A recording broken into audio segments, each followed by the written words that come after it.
So a typical framework that our clients and people we talk to find useful, it was developed by a couple of fellows called Miller Hyman in their book Strategic Selling. And we find this is really useful after people have gone to that first sales meeting, especially if you're involved in any kind of complex sale.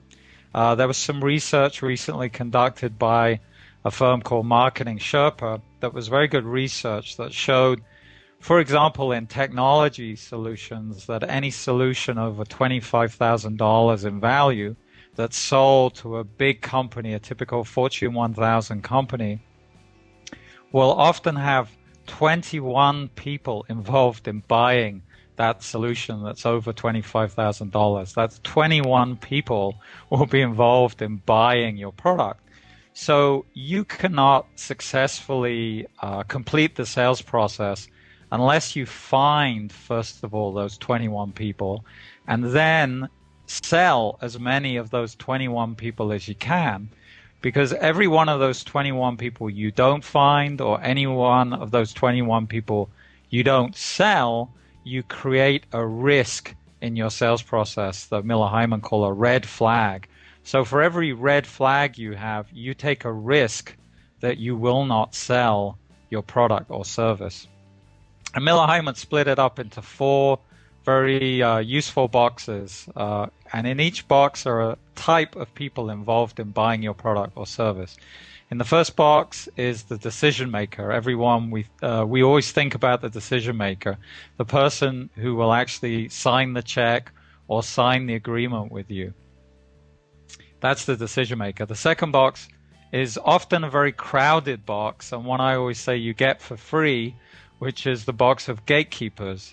Typically in technology, that's the internal IT department of your prospect. Those are the people who are basically paid to say, no, this is too risky, your product is too risky, it doesn't fit in our environment.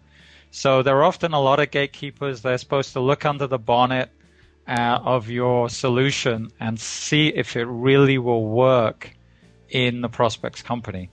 Then the third box are the users, people who will actually use your product or service. They need to know, will it really work for them day to day? Is it user-friendly? Is this going to work in their real business environment? And then the last box is the one you don't get for free. That's a box with a title that Miller Hyman made up called Coach. But Coach is the most useful type of person or people from a sales point of view.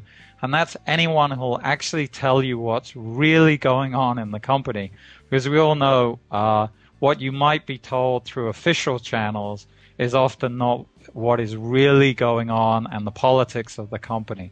So every time you have a coach, and if you have more than one coach, this hugely increases your chances of making a sale. So it's your job to develop a coach, to find a coach, and to work with a coach to find out what's really going on, because that hugely increases your chances of making a sale. So your job becomes what Miller Hyman called covering the bases, which means you've got to find all these 21 people, you've got to sell all these 21 people, and your chances of doing that will be hugely increased if you can find and develop yourself at least one coach in that company who will tell you what's actually going on.